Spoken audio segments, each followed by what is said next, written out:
Today's video is for my aquatic buds. I know you've been hanging around waiting for me to talk more about aquariums, so this stuff is for you. Let's start looking at aquatic plants, and we'll start with my favorite of all time, the Madagascar lace plant. Full disclosure, in my videos I usually tell you the scientific name and just mess it up totally. I'm not even gonna try this one. Here it is. You try it and let me know how that goes. The Madagascar lace plant originally was found in freshwater riverbeds and stagnant ponds all across, you guessed it, Madagascar. And it was first written about by, oh God, okay, I took Spanish, I didn't take French. So Charles Francois Brissot de Mirbel in 1802. I'm really sorry if I got that wrong. However, it went through a push and pull period where it was classified as different types of plant until its final classification, its final form, was realized by H. Brugger in 1968. Now, if you buy a Madagascar lace plant, you're most likely going to get a bulb. You might not get leaves to start out with, and that's okay. Most of the plants will start out as just wee little bulbs. And if you're curious why it has this beautiful design, this sort of lattice work through its leaves, there's actually a whole scientific process behind it. It's called programmed cell death, or PCD. And I'm not a scientist, I'm just a fan, so I'm not gonna get into how that all works. I will leave an awesome article that talks all about that if you want to get into it. The Madagascar lace plant typically has a small spectrum of colors that you'll find it in. It's usually some level of green, but you might find a couple of reddish tinted ones too, although those are pretty rare. One of the reasons I love the Madagascar lace plant so much is because it gets so big so fast. Look at this picture that I found of someone's 5-gallon tank with a Madagascar lace plant. Bananas, right? Holy crap. And it will do that because it can grow up to 2 feet in an aquarium. So this is one that if you're gonna get, you need to have a tall aquarium rather than a squatty one.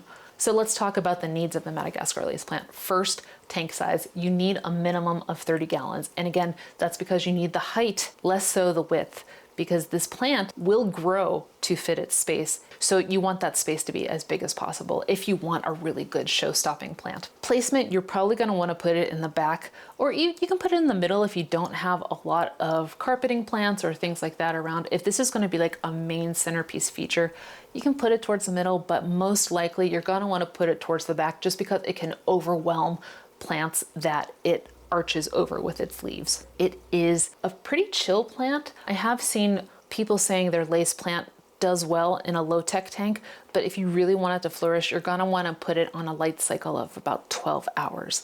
And I usually use either Aquaneat or Zigger, I don't know how to say it, aquarium lights that are designed for tanks with plants. Those are the ones I love the most and will always recommend. I'll leave a couple of links below to show you the ones that I usually get. And fun fact-ish, I actually used extra aquarium lights I had to build my plant quarantine tank, which you can see up here. In terms of water needs, the lace plant really does well in water that has a pH of around 5.5 to 7.5 and a hardness anywhere from 2 to 10. So overall, it's a pretty tolerant plant. It can handle a pretty good spectrum. If you want to give it fertilizer, which I always recommend you do, since it's a bulb that has roots that spread out through the bulb, you'll find the most success with root tabs, although you can use a liquid fertilizer too. I'll use Seachem's root tabs, but I typically forget to re-up on those, and I have more than one plant in my aquarium, so I usually instead opt for Thrive shrimp specific all-in-one aquatic fertilizer. That's usually my go-to, and I do like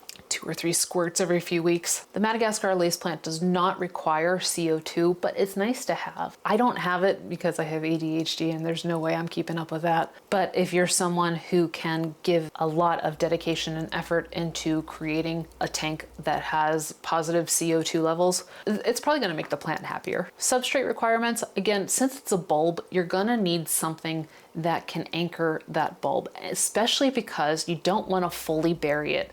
You need to put it about halfway, maybe 1/3 if you can get away with it. Halfway is usually best into a substrate. That substrate will also need to be one that can carry a lot of nutrients through it to get into those roots and that bulb. So I use sand. Some people prefer aqua soil. Some people use like lava rocks, but I don't know anything about that, so I can't tell you if that's good. Sand is cheap and it comes in a ton of colors. FYI, I prefer black sand. I feel like that hides things way better than a natural color or a white sand. I have like a natural colored sand in one of my tanks and I will never ever do that again. Whatever substrate you decide to get, you're gonna have to get a lot of it because that bulb develops giant root systems and it needs about 2 to 3 inches of substrate for it to really anchor and flourish. Temperature requirements, again, since it's pretty chill, it works really well in most varieties of freshwater tropical setups. Temperatures between 65 to 74 degrees Fahrenheit or 18 to 23 degrees Celsius are usually really good, but it will also need you to oomph it a little bit, anywhere from 76 to 82 degrees Fahrenheit, 24 to 27 degrees Celsius during its dormancy. What's its dormancy, Megan? Well, let me tell you, friend, its life cycle requires it to have, or not requires it to have, a dormancy period. Like most plants, it will hibernate and sort of recoup and just take a break from growing. That usually happens during the summer. So while it's hibernating in the summer, it will need a little bit more heat to kind of keep it comfortable and happy. Propagation, I don't know why you'd want to propagate this because it gets so ginormous. Having 2 of them is banana town, and it's also really hard to do because the way the Madagascar lace plant propagates is through seed pods that it drops from flowers that grow above the waterline, sort of like water lilies. So if you want to do like a true propagation, that's the way to do it. However, I have found that it is super easy to propagate the plant by just removing a mature plant from the bulb and then planting that. If you see roots that have begun to separate from the bulb and are part of the leaf structure, you can separate those and plant the bulb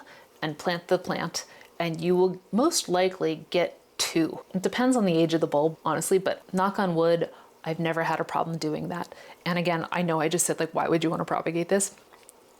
I'm a glutton for punishment. I can't help it. And finally, if you ever need to move, like moving the plant to a new tank, or you're actually moving like I did this year, your lace plant will most likely survive that. However, you need to treat it very carefully and be aware of its really intricate, giant root structure. So if it's been in your tank for a while and is most likely pretty established, your best bet is to separate the roots from the bulb completely and just cut the roots off, because if you try and pull it up, you're gonna just pull everything up. And if you're breaking down the tank, maybe that's not a bad thing, but if you're trying to just like reposition it somewhere, that's gonna be a problem. Now let's talk about the Tankmates that can work best with the Madagascar lace plant and the ones that can't. Typically, peaceful community fish like most tetras, pygmy cories, danios, mollies, they all do really well around the plant. In terms of critters, shrimp and snails love this plant, and they are really good cleanup crew from preventing algae from getting all over the leaves. There are fish that like to munch on it, especially when they get aggressive and start fighting other fish. So you might want to keep it away from crabs, crayfish, Oscars, Jack Dempsey's, koi, goldfish, anything that's really known to kind of like munch on plants or get really aggressive, most likely will not enjoy having this beautiful giant leaf system going through its tank. If you want to create a more planted tank, people say the most compatible plant are most varieties of cryptocoreans,